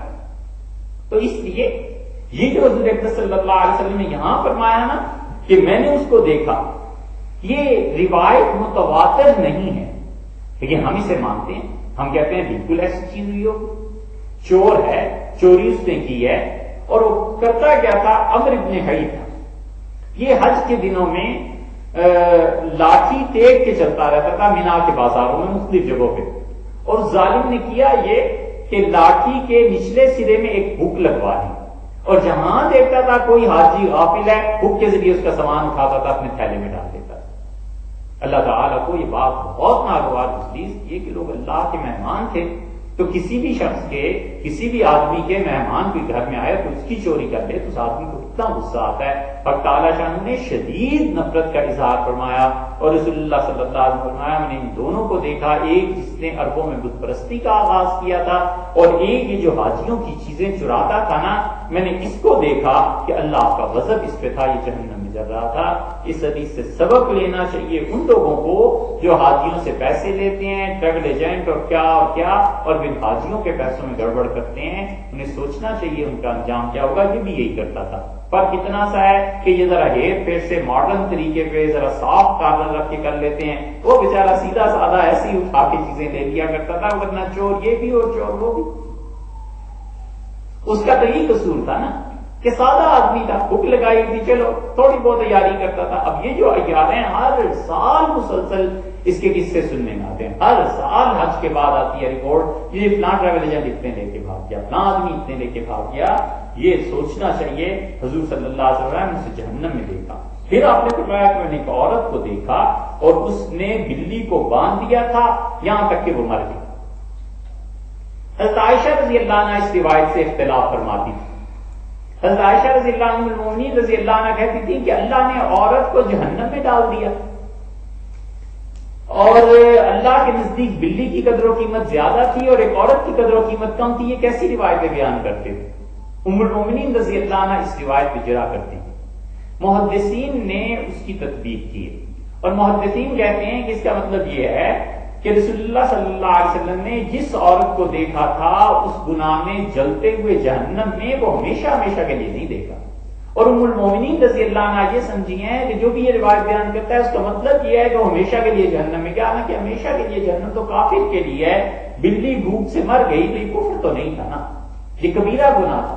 آخر ایک دن سے آزادی ملنی تھی. تو ام المؤمنین رضی اللہ عنہ نے جس چیز کی نفی کی ہے وہ خلود فی النار کی کہ جہنم میں یہ ہمیشہ نہیں رہی. اور جن حضرات نے بیان کیا یہ روایت انہوں نے بھی صحیح کہا ہے، اس لیے کہ کسی بھی جانور پر ظلم ہو جائے، جانور مر گیا، بلی مر گئی اور رسول اللہ صلی اللہ علیہ وسلم جو پوری روایت ہے اس میں یہ الفاظ ہیں آپ نے فرمایا نہ تو اسے کھلا چھوڑ دیتی تھی، نہ خود کھانے کو دیتی تھی اور نہ اسے کھلا چھوڑ دیتی تھی کہ کسی اور جانور کسی چیز کو کھا لیتی. تو آپ نے فرمایا وہ مر گئی تو اللہ نے اسے جہنم کا عذاب دیا. اور اسی طرح فرمایا کہ میں نے اس عورت کو دیکھا جو عادی بدکارہ تھی اور اس نے ایک کتے کو پانی پلا دیا. اب اس پہ پھر محدثین بحث کرتے ہیں. وہ کہتے ہیں اس کا مطلب یہ ہے کہ عورت کافر نہیں تھی. اگر کافر ہوتی تو اس کی یہ نیکی ایمان کا متبادل نہیں بن سکتی تھی. دو چیزیں بالکل الگ الگ ہیں. ایک ہے نیکی کے اعمال اور ایک ہے عقیدہ. کافر کو جو جہنم میں سزا دی جائے گی وہ اس کے ایمان کے نہ ہونے کی دی جائے گی، اعمال کی سزا وہ چیز نہیں. انور شاہ صاحب رحمۃ اللہ علیہ حضرت اس میں فرق کرتے تھے. حضرت فرماتے تھے کہ ایک کافر نے اگر شراب نہیں پی تو اسے کیوں سزا ملے گی؟ ایک کافر نے کوئی نیکی کی ہے تو اس کی نیکی کا اجر اس کو نہیں دیا جائے گا. وہ فرماتے تھے ان کے عذاب میں کمی آ جائے گی لیکن کفر کا عذاب دیا جائے گا. اس معاملے میں ابن عربی رحمۃ اللہ کا بہت آگے نکل گئے، دور چلے گئے. لیکن یہ جو عورت تھی حدیث میں پوری بات یہ آئی ہے کہ وہ جا رہی تھی کہیں اور اس نے دیکھا ایک کتا کیچڑ چاٹ رہا ہے تو اس نے کہا کہ اصابت ہوں ما اصابنی، پیاس اسے لگی تھی عورت کو. تو اس نے کیا کیا، اپنی اوڑھنی کے ساتھ اپنا جوتا لٹکایا کنویں میں اور جوتے میں جو پانی آیا اسے پی لیا. تو پھر اس نے دیکھا کتے کو کیچڑ چاٹتے ہوئے تو اس نے کہا اس سے بھی وہی چیز ہے جو مجھے تکلیف پہنچ رہی تھی پیاس سے. تو اس نے اسی طرح پانی نکال کے کتے کو پلا دیا. اللہ تعالیٰ نے اس سے پھر گناہ معاف کر دیا. اللہ نے گناہ معاف کر دیے. پھر اس پہ ایک اور بحث آتی ہے کہ یہ حقوق اللہ کے جو معاف ہو گئے، حقوق العباد ہوتے تو معاف نہ ہو. لیکن صحیح مسلک یہ ہے تو یہ بات کہنے کی سب پہ نہیں. لیکن اب کیا کریں، کوئی بات ہو تو انٹرنیشنل لیول پہ فوراً چلی جاتی ہے کہ اللہ تعالیٰ اگر چاہے گا تو قیامت میں حقوق العباد بھی معاف کر دے گا. اللہ کو پوری قدرت حاصل. عام طور پر یہی کہتے ہیں نا کہ حقوق العباد اس وقت تک معاف نہیں ہوں گے جب تک بندہ معاف نہ کرے. لیکن بات اس سے بھی آگے ہے کہ حقوق العباد کوئی آدمی معاف کرے یا نہ کرے، اللہ اگر چاہے گا تو اس کی تلافی ہو جائے گی. اور اس کی دلیل وہ حدیث ہے کہ اس آدمی نے 99 قتل کیے تھے اور حضور صلی اللہ علیہ وسلم نے پھر کسی کے پاس گیا توبہ کے لیے پوچھنے پھر اسے 100 قتل کر دیے. طویل روایت اس کے آخر پہ یہی آتا ہے نا کہ اللہ تعالیٰ نے اسے جنت میں بھیج دیا، معاف کر دیا. تو وہ کہتے ہیں جو 100 آدمیوں کے قتل کیے تھے وہ سارے حقوق العباد ہی تھے، وہ کہاں گئے؟ پھر محققین اس پہ ایک اور روایت لاتے ہیں اور وہ کہتے ہیں حضور صلی اللہ علیہ وسلم نے یہ جو فرمایا نا کہ اللہ تعالیٰ قیامت میں جب لوگوں کے حقوق کا فیصلہ کرے گا تو اللہ تعالیٰ ان کو کہے گا کہ تمہارا یہ حق فلاں نے مار دیا تھا اور اب ہم تمہیں اتنا ثواب اس کے عوض میں دے دیتے ہیں کہ تم اپنا حق معاف کر دو. تو وہ کر دے گا. یہ بھی ایک صورت ہے، ایڈجسٹمنٹ ہو جائے گی. کیا کہتے ہیں کورٹ سے باہر جو سیٹلمنٹ ہوتی ہے نا ایک خاص لفظ سیٹلمنٹ آؤٹ آف کورٹ، کچھ ایسے کہتے ہیں آؤٹ آف کورٹ سیٹلمنٹ. وہ کوئی کچھ نہ کچھ تو ہوگا. تو اس لیے وہی نا حدیث کو اس حدیث میں جو آیا نا کہ عورت عادی بدکارہ تھی تو بات یہاں پر یہ ہے کہ معاذ اللہ زنا اور بدکاری یہ خالص اللہ کا حق ہے جو ظاہر ہوتا ہے. کسی انسان کا کوئی حق نہیں، بس یہ خالص اللہ کا حق ہے جو ضائع کرتا ہے، اللہ نے منع کیا۔ اگر اللہ تعالیٰ نے منع نہ کیا ہوتا تو پھر کیا ہوتا؟ پھر یہ بحث چلی جاتی ہے شاعرہ اور ماتریدیہ پہ کہ یہ چیز عقلاً ممنوع ہے، یہ شرعاً ممنوع ہے، لیکن سب اس کو مانتے ہیں کہ صرف اللہ کا حق کو آدمی یا مرد یا عورت ضائع کرتے ہیں، اللہ چاہے تو معاف کر دے اور اللہ تعالیٰ نہ چاہے تو نہ معاف کرے۔ اس اعتبار سے آدمی سوچے تو لوگ اس گناہ سے نفرت کرتے ہیں، اور جو ظلم خود کرتے ہیں لوگ اس سے کوئی نفرت نہیں کرتا۔ کسی کا پیسہ مار لینا، کسی کی عزت پہ ہاتھ ڈال دینا، کو بدنام کر دینا، لوگوں کے لیے وہ گناہ تھوڑی چیز ہے، اور یہ گناہ زیادہ چیز ہے کہ حقیقت میں دیکھا جائے تو وہ گناہ زیادہ بڑے ہو جاتے ہیں اس سے، لیکن یہ کہ ایک عوامی تصور ہے، بس وہ تصور چل رہا ہے۔ پھر حضور اکرم صلی اللہ علیہ وسلم نے کیا فرمایا؟ آپ نے فرمایا کہ دیکھو میں نے دیکھا، یعنی آپ نے فرمایا کہ جنت جو تھی وہ ناگوار چیزوں سے ڈھانپ دی گئی تھی۔ مثلا آپ نے یہ کہا کہ جنت ان لوگوں کے لیے ہے جو لوگ وضو کرتے ہیں جب انہیں وضو کرنے میں دقت ہوتی ہے، ٹھنڈے پانی سے وضو کرنا، سردی کی شدت میں وضو کرنا، اور آپ نے کہا مسجدوں میں آتے ہیں جب مسجد میں آنے میں دقت ہوتی ہے۔ اس حدیث کا مفہوم یہ ہے کہ اندھیروں میں مسجدوں میں جو آتے ہیں انہیں بشارت دے کہ پوری جنت، پورے نور کی بشارت انہیں دی جائے، تو وہ کیا چیز ہے؟ وہ ہے عشاء اور فجر کی نماز سردیوں میں پڑھنا، اور اس زمانے میں بجلی لائٹ کا کوئی تصور نہیں تھا، تو اس لیے فرمایا کہ جنت ان چیزوں سے ڈھانپ دی گئی جو انسان کو طبعاً ناگوار گزرتی ہیں۔ کون اس مشکل میں پڑے، کون اس مصیبت کو برداشت کرے؟ فرمایا جنت ان کے پیچھے، اور جہنم جو تھی وہ لوگوں کی خواہشات کے پیچھے، کہ لوگ اپنی خواہشات کو پورا کر لیں، وہ بڑا اچھا اسے سمجھتے ہیں، اور جہنم اس کے پیچھے ہوتی ہے۔ پھر اللہ نے کہا جبریل امین کو کہ ان دونوں کو دیکھو، اور جبریل امین ان دونوں کو دیکھا تو ایک روایت میں آگے چل کے آتا ہے کہ ان کا اللہ جنت تو اس قدر مکروہات، یعنی جو چیزیں انسان کو طبعاً ناگوار گزرتی ہیں اس سے ڈھانپی گئی ہے کہ اب تو کوئی جنت میں نہیں جائے گا، اور جب جہنم دیکھی تو ان کا اللہ ساری خواہشات انسانوں کی نے جہنم میں لے جانے والی ہیں، اب تو کوئی جنت میں جانے والا نہیں، اب تو سب جہنم میں جائیں گے، کوئی نہیں بچ سکتا۔ تو حضرت شاہ صاحب رحمۃ اللہ یہ ثابت کرنا چاہتے ہیں کہ وہاں پر جو چیز دکھائی جا رہی تھی وہ عالم مثال تھی، تم لوگ اگر کسی چیز کو محسوس نہیں کر سکتے تو اس کی نفی نہ کرو۔ اس کی ایک اور بہت اچھی مثال اگر آپ دیکھیں تو اس کائنات میں زندگی کہاں ہے، روح کہاں ہے؟ انگریزوں میں برونو اور کرشنر نے اس پہ بحث کی، اور بہت اچھی بحث کی۔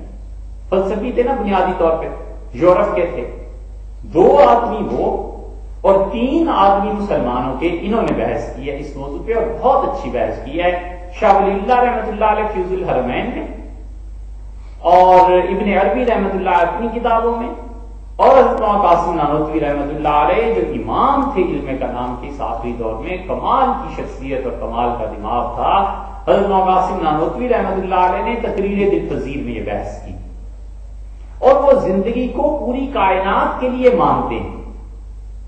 حضرت قاسم نانوتوی رحمۃ اللہ تقریر دلپذیر میں جو لکھتے ہیں وہ کہتے ہیں کہ زندگی لوگوں کے نزدیک تو سانس کی آمد و رفت کا نام ہے، لیکن وہ کہتے ہیں کہ زندگی اس کا نام نہیں ہے، زندگی تو اٹھنا بیٹھنا کھانا پینا حرکت ان چیزوں کا نام ہے۔ پھر اسی چیز کو یہ لوگ جو اب انگریزوں کو دیکھو، انہوں نے کہا حضرت نانوتوی رحمۃ اللہ علیہ پڑھا، اور حضرت نے کہا انگریزوں کو پڑھا تھا، لیکن اتنا ان دونوں کا آپس میں توافق ہے کہ جو کچھ برٹشرز کہتے تھے اور امریکنز کہتے تھے اپنے فلسفے میں، وہ علم اور حضرت قاسم نانوتوی رحمۃ اللہ علیہ کا علم، یہ چیزیں مل جاتی ہیں ایک جگہ پہ پہنچ کے۔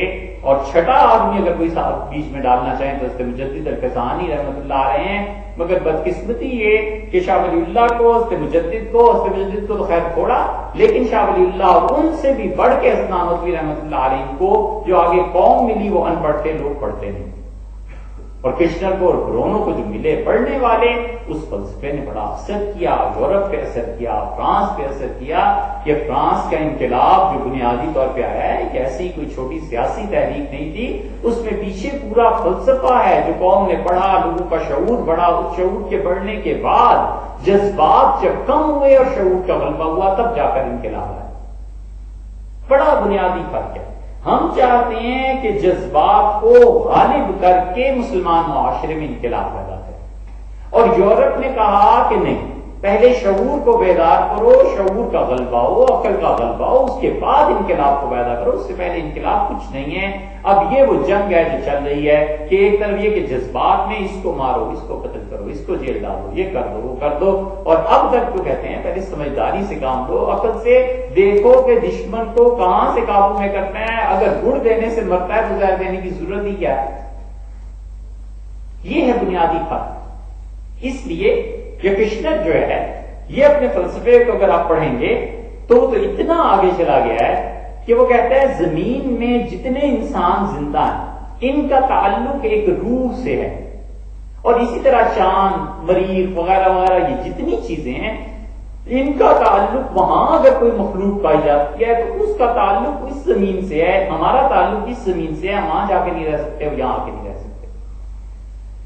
کاش کہ اس نے مسلمان صوفیہ کو پڑھا ہوتا۔ وہ صوفیہ اس کو لکھتے ہیں، وہ کہتے ہیں چاند نے رات مجھ سے یہ کہا، سورج مجھ سے باتیں کرتا ہے، مریخ نے مجھ سے یہ کہا۔ بہت بڑے ایک صوفی تھے، وہ سورج سے باتیں کیا کرتے تھے اور وہ کہتے تھے کدھر جا رہے ہو، کدھر ڈوب رہے ہو۔ پھر ان کا کلام اتنا لوگوں کی سمجھ سے بالا ہو گیا کہ کہاں ہزاروں مرید تھے اور کہاں وفات سے پہلے صرف 10-11 آدمی تھے جو بھی بڑے معتقد ہوں گے، چمٹے رہتے تھے، وغیرہ لوگوں کو ان کی بات سمجھ میں نہیں آتی تھی۔ وہ کہتے سورج سے باتیں کرتا ہے، یہ پاگل ہو گیا۔ وہ پاگل نہیں تھا، انہیں سورج کی طرف سے کچھ نہ کچھ رسپانس، کوئی نہ کوئی چیز آتی تھی اور وہ اس سے بات کرتے تھے کہ یہ کیا ہے، چاند سے باتیں کرتے تھے۔ تو یہ جو کشنر ہے اس پہ پہنچا، برونو پہنچا ہے۔ حضرت شاہ ولی اللہ رحمۃ اللہ علیہ، ان کی فیوز الرحمین دیکھیں تو شاہ صاحب رحمۃ اللہ علیہ، ابن عربی کو دیکھیں، وہ بھی ابن عربی نے تو کمال یہ کیا ہے کہ انہوں نے بحث کر کے یہ ثابت کیا کہ زندگی اس پوری کائنات۔ شاہ عبدالعزیز صاحب محدث دہلوی رحمۃ اللہ علیہ نے اپنی تفسیر میں یہ جو سورہ بقرہ میں آتی ہے نا، وہ شد و قصبہ، کہ بعض پتھر اس سے بھی زیادہ سخت ہوتے ہیں، شاہ صاحب رحمۃ اللہ نے اس کی تفسیر میں بھی اسی کو لیا ہے، اور وہ کہتے ہیں ہمارے نزدیک زندگی ساری کائنات میں۔ ابن عربی رحمۃ اللہ، حضرت قاسم نانوتوی رحمۃ اللہ، حضرت نانوتوی رحمۃ اللہ تقریر دل پذیر میں فرماتے ہیں کہ ہماری جو اندر کی روح ہے اس کا تعلق اللہ سے اسی طرح ہے جس طرح شعاع کا تعلق سورج سے ہوتا ہے، اور ہمارے جسم کا تعلق ایسے ہی ہے جسے دھوپ سے تعلق ہوتا ہے۔ دھوپ اور شعاع میں فرق کرنا یہ خود دقت نظر کی بات ہے۔ وہ کہتے ہیں اس سے سایہ پڑتا ہے تو سایہ اسی وجہ سے پڑتا ہے نا کہ روشنی رک گئی۔ وہ کہتے ہیں ہمارے جسم ایسے ہیں، اصل میں اندر جو روح ہے اس کے ساتھ اللہ کا تعلق۔ ابن عربی رحمۃ اللہ نے تو صاف طور پہ پوری کائنات میں جتنی چیزیں، یہ لکڑی ہے، پتھر ہے، حیوان ہے، انسان ہے، اس روح کو 4 حصوں میں تقسیم کر دیا۔ ابن عربی رحمۃ اللہ علیہ کہتے ہیں روح سب سے زیادہ جامد، جہاں پر نمو نہیں ہے، آگے نہیں چلتی، وہ پتھروں میں پائی جاتی ہے۔ وہ کہتے ہیں پتھر کو یہ شعور ہے کہ اللہ کو یاد کرے، پتھر خدا کی تعریف کرتے ہیں، پہاڑ اللہ کی تصویر بیان کرتے ہیں، لیکن ان میں نمو کی صلاحیت یعنی مزید آگے بڑھنے۔ پھر وہ کہتے ہیں اس لیے ان کے مقابلے میں دوسری چیز جس میں نمو آگے بڑھنے کی صلاحیت ہے، جس سے مزید شاخیں بن سکتی ہیں، وہ نباتات ہیں، ایگریکلچر چیزیں، جو بھی زراعت میں چیزیں ہیں۔ وہ کہتے ہیں اس میں معرفت کم ہے پتھروں کی نسبت۔ اللہ کی معرفت جتنی پہاڑوں کو حاصل ہے اتنی نباتات کو، سبزیوں کو، پھلوں کو حاصل نہیں، لیکن وہ کہتے ہیں ان میں زندگی زیادہ ظہور پذیر ہے بنسبت ان پتھروں کے۔ پھر وہ کہتے ہیں اس سے بھی زیادہ زندگی اگر تم دیکھنا چاہو تو اس روح جمادی اور روح نباتاتی کے بعد تم حیوانوں کی روح کو دیکھو۔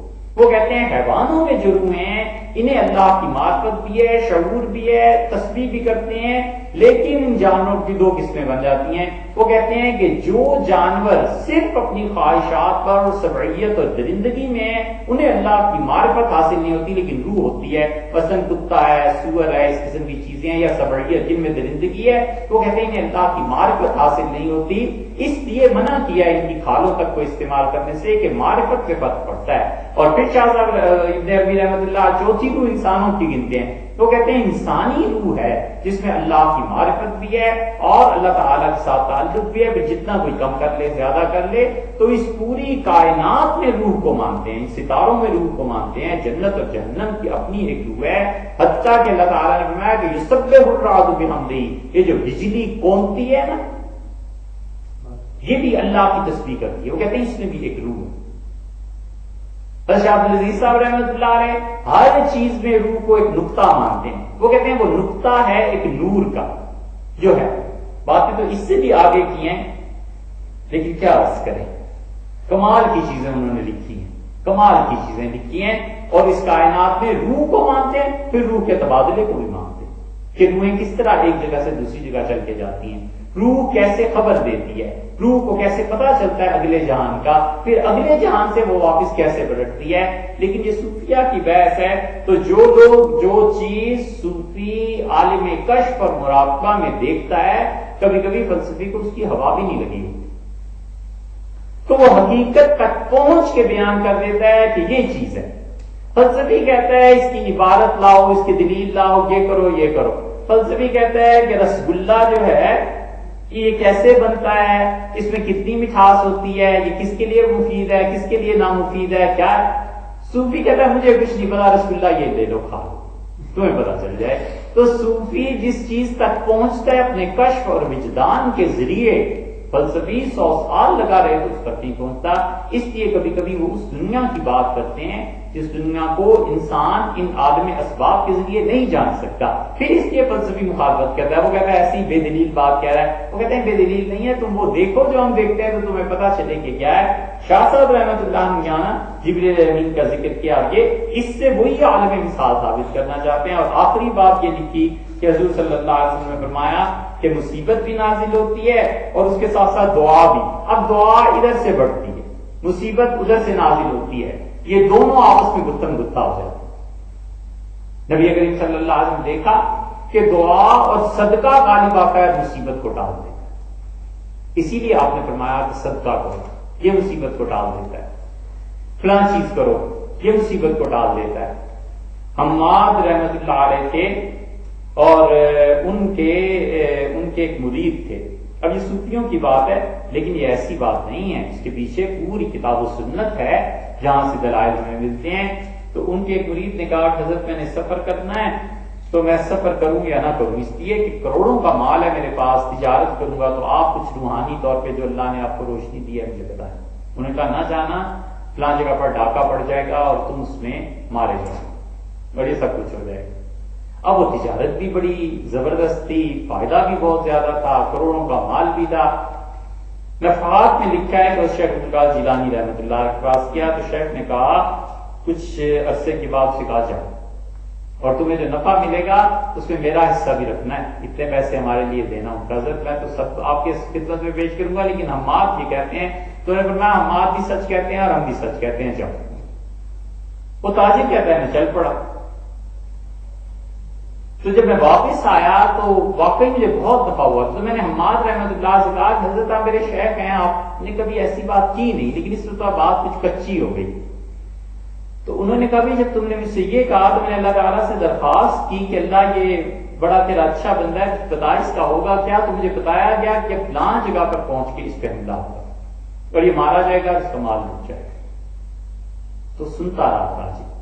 اور اس کے بعد کہنے لگا کہ شیخ اللہ کی قسم میں اسی جگہ پر پہنچا اور میں جو رات گزاری تو مجھے رات خواب میں یہ دکھائی دیا کہ مجھے کسی نے قتل کر دیا اور میرے مال کو لوٹ لیا.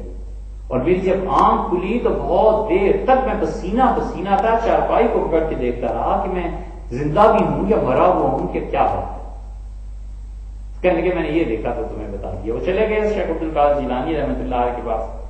تو شیخ نے اس سے کہا کہ جو کچھ تم حماد کو بیان کر کے آئے ہو مجھے وہ بھی پتا, اور جو کچھ تم اب مجھ سے کہو گے مجھے وہ بھی پتا ہے. تمہارے شیخ سچ کہتے تھے لیکن میں نے اللہ تعالیٰ سے دعا کی اور میں نے کہا اللہ اس چیز کو اس کے لیے اس کے نصیب سے ہٹا دے, اس کا مقدر تبدیل کر دے.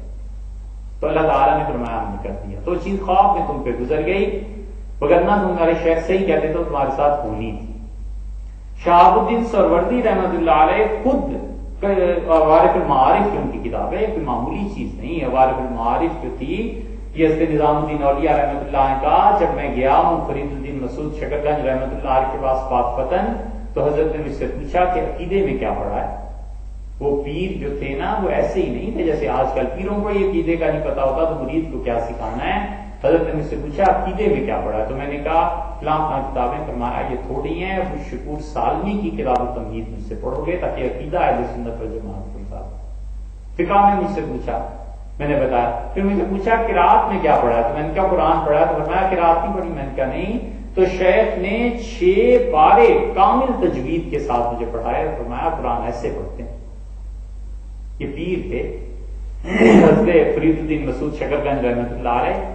پھر مجھ سے پوچھا کہ تصوف میں کیا پڑھا؟ تو میں نے کہا کچھ نہیں. تو فرمایا عوارف المعارف مجھ سے پڑھنی ہوگی.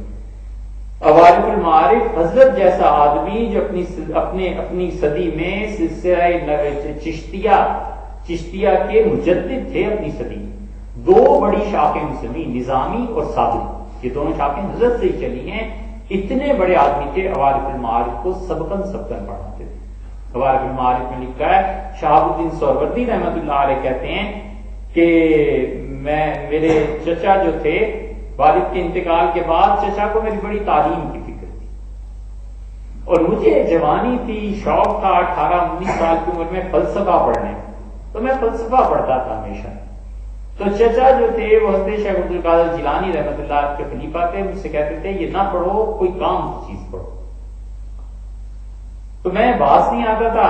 قصہ مختصر یہ کہ ایک دن اپنے شیخ کے پاس لے گئے اور کہا یہ میرا بھتیجا ہے، اس کی تربیت میری ذمہ داری ہے، تو آپ اسے سمجھائیں، کچھ اور پڑھا کرے. تو شیخ القادر جیلانی رحمۃ اللہ نے فرمایا کہ بیٹے کیا پڑھا ہے؟ تو میں نے فلسفے کی کتابیں جب بتائیں تو حضرت بڑے خوش ہوئے. حضرت نے فرمایا اچھا فلاں کتاب میں یہ ہے، فلاں میں یہ ہے. میں بھی بڑا خوش ہوا کہ حضرت نے بھی فلسفہ پڑھ رکھا ہے، یہ ساری کتابیں. تو اب مجھے حضرت تعریف کریں گے کہ بہت اچھا پڑھا. تو پھر مجھے اپنے قریب بلایا اور شاہ سہروردی رحمۃ اللہ کہتے ہیں میرے سینے پہ ہاتھ رکھا اور اٹھا لیا. تھوڑی دیر کے بعد میں چیخنے لگا. میں نے غور کیا تو میں نے کہا جو کچھ میں نے پڑھا تھا اس کا ایک حرف میرے دل میں نہیں رہا کہ آپ نے کیا کیا، میری تو محنت برباد ہو. تو ہنسے اور کہنے لگے بیٹے وہ چیز پڑھتے ہو کہ اللہ کا ایک کامل بندہ اگر چاہے ہاتھ رکھے تو مٹا دے، ایسی چیز پڑھو جسے دنیا مٹا نہ سکے. وہ کام کرنی چاہیے. فرماتے پھر حضرت نے بیعت کیا یہ تقدیر کا بدلنا، یہ ساری چیزیں کیا ہیں؟ اللہ نے اپنی کتاب میں یہ جو کہا ہے نا کہ یم اللہ ما یشاء، اللہ جس چیز کو چاہے محو کر دیتا ہے اور اللہ جس چیز تقدیر کو چاہے ثابت رکھتا ہے. خدا کبھی دعا اس طرح قبول کرتا ہے کہ تقدیر بدل جاتی ہے. اب یہ اس مقام پر کون پہنچتا ہے؟ عام طور پہ لکھا ہے کہ قطب الاقطاب کو یہ درجہ مل جاتا ہے کہ اللہ تعالیٰ سے وہ دعا کرے تو تقدیر لوگوں کی بدل جاتی ہے اگر خدا اس کی دعا کو سن لے. اسی کو حضرت مجدد الفسانی رحمۃ اللہ نے کیا. حضرت مجدد رحمۃ اللہ کہتے ہیں کہ میں نے اللہ تعالیٰ سے دعا کی. میں نے کہا آپ نے حضرت شیخ عبد القادر جیلانی رحمۃ اللہ کو یہ مقام بخشا تھا کہ وہ دعا فرما دیں تو لوگوں کی تقدیر بدل جائے. مجھے بھی یہ مقام عنایت ہو. تو اللہ تعالیٰ نے اپنے فضل سے مجھے بھی یہ مقام عنایت کیا کہ جو پھر میں نے مانگا اللہ تعالیٰ نے دے دیا. تو یہ جو ہے نا کہ دعا تقدیر کو بدل دیتی ہے. مصیبت نازل ہوئی اور دعا اس کے ساتھ لڑنے لگی، یہاں تک مصیبت ٹل گئی ہے. اگرچہ یہ بھی اللہ ہی کی تقدیر میں، لیکن عالم اسباب ہے. رسول اللہ صلی اللہ علیہ وسلم کو دکھایا. مثلا نبی کریم صلی اللہ علیہ وسلم نے ایک کو دیکھا 17 یا 19 آدمیوں کا ذکر ایک حدیث میں آیا ہے. آپ نے بتایا میں نے دیکھا ایک لڑکے کی موت آ گئی اور قریب تھا کہ مر جاتا. تو میں نے دیکھا ایک چیز آئی، اس نے موت کو ہٹا دیا. میں نے کہا تم کون ہو؟ اس نے کہا میں اس کے ماں باپ کی دعا ہوں، اللہ نے اس کی زندگی بڑھا دی. حضور صلی اللہ علیہ وسلم نے ایک اور کو دیکھا اور اس کی کوئی چیز ایسی تھی، اس کی بھی موت آ گئی تھی. میں نے کہا تم کون ہو؟ اس نے کہا میں صدقہ ہوں جو اس نے دیا تھا اور اللہ نے مجھے بھیج دیا تھا کہ موت اس کی زندگی زیادہ کر دی جائے. آپ نے فرمایا میں نے خواب میں دیکھا کہ ایک لڑکا تھا اور انبیاء علیہ السلام کے اپنے اپنے حلقے تھے. وہ جہاں جاتا تھا نبی کے پیروکار علیہ السلام سے اٹھا دیتے تھے کہ یہاں تمہارے لیے جگہ نہیں ہے، یہاں تمہارے لیے جگہ نہیں، یہاں تمہارے لیے. وہ پریشان بیچارہ پھرتا رہا کہ میں کہاں بیٹھوں. اور میں نے دیکھا ایک خوبصورت آدمی آیا ہے، اس نے اس لڑکے کا ہاتھ پکڑا اور میرے پہلو میں بٹھا دیا تو میرے ساتھ بیٹھ گیا. میں نے اس آدمی سے پوچھا کہ آپ کون ہیں؟ اس نے کہا میں اس کی نیکی ہوں. اس پہ غسل جو واجب ہو جاتا تھا تو یہ بار بار نہاتا تھا اور میں پاک ہونے والی وہ جو نیکی اس نے کی ہے نا، میں اس کی پاکیزگی ہوں اور میں اللہ کے حکم سے آئی ہوں تاکہ آپ کے ساتھ اسے ملا دوں. تو یہ سارے عالم غیب کے حقائق ہیں. نبوت کی نگاہ انہیں دیکھتی ہے، ہم لوگ محسوس نہیں کر سکتے. تو بعض اوقات یہ ہوتا ہے کہ دعا جس کا مقام کسی انسان کا ہوتا ہے وہ جا کے مصیبت سے لڑتی ہے، مصیبت ٹل جاتی ہے۔ اب آدمی کو تو پتا نہیں نا چلتا کہ کیا ہے، اسے کیا پتا کس نے دعا کی تھی۔ اندازہ کرو اس عورت کی دعا کا جو اللہ سے دعا مانگ رہی ہے کہ پروردگار اگر میرے یہاں بیٹا ہوگا تو میں اسے بیت المقدس کے لیے وقف کر دوں گا، یہ بیت المقدس کی خدمت کرے گا۔ اور پھر جب پیدا ہوا تو اس سے کہا رب انی وضعتها انثى، اللہ بیٹی پیدا ہو گئی۔ تو بیٹی اب وہ کام تو نہیں کر سکتی جو بیٹا کر سکتا تھا مسجد کی خدمت میں۔ تو اللہ نے فرمایا واللہ اعلم بما وضعت، اللہ ہی جانتا تھا کہ کس غضب کی بیٹی اسے دی ہے، کس غضب کا نصیب ہے اس کا۔ تو وہ عورت کیا کہتی ہے انی سمیتها مریم، اللہ میں نے اپنی بچی کا نام مریم رکھا۔ وَإِنِّي أُعِيذُهَا بِكَ وَذُرِّيَّتَهَا مِنَ الشَّيْطَانِ الرَّجِيمِ، اللہ میں اپنی بیٹی کو بھی اور اس کی اولاد کو بھی تیری پناہ میں دیتی ہوں۔ حضور صلی اللہ علیہ وسلم فرمایا جب بچہ پیدا ہوتا ہے تو شیطان اس کی پسلیوں میں کچھ مارتا ہے اور وہ رو پڑتا ہے، اور آپ نے فرمایا اس سے صرف ایک آدمی مستثنا ہوا جو نہیں رویا پیدائش کے وقت، اور عیسیٰ علیہ السلام تھے۔ اور پھر فرمایا وہ کیوں نہیں رویا؟ اس لیے کہ اس کی نانی اسے اللہ کی پناہ میں دے گئی تھی، شیطان اس کے قریب نہیں جا سکتا۔ اب کہاں عمران، ان کی اہلیہ، پھر مریم، پھر ان کا بیٹا، تو رسول اللہ صلی اللہ علیہ وسلم یہ نانی کی دعا تھی، نواسے کو لگ گئی۔ کتنا کہاں پہنچ کر اثر ہوتا ہے کس نسل میں ہم لوگ نہیں جانتے، لیکن اللہ جانتا ہے کہ کیا۔ اس لیے آدمی کو ساری زندگی دو کام کرتے رہنا چاہیے، ایک تو وہ یہ طے کر لے کہ میں سوائے خیر کے اور کوئی کام نہیں کروں، مجھ سے سوائے اچھائی کے اور کچھ نہیں، کسی کی غیبت نہیں، کسی پہ ظلم نہیں، کسی کے ساتھ جھگڑا نہیں، لڑائی کچھ نہیں، مجھ سے سوائے خیر کے آپ کو کچھ چیز نہیں ملے گی۔ اتنا ہارم لیس ہو جائے نا آدمی، پھر جا کر کہیں کام بنتا ہے کہ مجھ سے کسی کو کچھ دکھ نہیں، کوئی تکلیف نہیں، کوئی پریشانی نہیں، کسی پر تہمت ہو، کچھ بھی نہیں۔ اور دوسرا کام یہ کرنا چاہیے کہ قوت خیال کو صاف کرے، پھر جا کر یہ چیز حاصل ہوتی ہے۔ قوت خیال جو ہے وہ عمل پر غالب ہوتی ہے، قوت ارادی جو ہے نا یہ بنیاد ہے عمل کی۔ مثلاً ایک آدمی نے گاڑی چلانی ہے، 10 فٹ کیا 6 فٹ سے جگہ چاہیے نا، اسی 6 فٹ کے ٹکڑے کو اگر کاٹ کے اٹھا کر 2 پلرز کے درمیان لگا دیں تو ضرور گر جائے گا نیچے۔ لیکن اتنی جگہ زمین پہ تھی، اسی پہ گاڑی چلنی تھی، اوپر چل کے کیا ہوا، اب کہتا ہے ادھر گرا کہ ادھر گرا، ادھر گرا ادھر گرا، اور آخر گر جاتا ہے۔ یہ قوت خیال ہے جو اس پہ غالب آ گئی، ورنہ گرنے کی کوئی وجہ ہی نہیں تھی۔ تو آدمی کے خیالات جب ٹھیک ہوتے ہیں نا، پھر قوت ارادی کے ٹھیک ہونے کے بعد قوت عمل ٹھیک ہوتی ہے۔ آدمی کہتا ہے عمل ٹھیک کروں، عمل کہاں سے ٹھیک ہوگا؟ اس سے پہلے قوت ارادی ٹھیک ہونی چاہیے۔ قوت ارادی میں، خیال میں وہ 24 گھنٹے سوائے خراب چیز کی کچھ سوچتا ہی نہیں، نتیجہ یہ نکلتا ہے کہ قوت عمل خراب ہو جاتی ہے۔ اور قوت ارادی اگر ٹھیک کرنی ہے وہ پھر پڑھتا ہے، وہ پھر سوچتا ہے کہ یہ ٹیکنالوجی کہاں ہے، یہ سائنس کہاں ہے، یہ کتاب نے کیا لکھا ہے، فلانے نے کیا لکھا تھا۔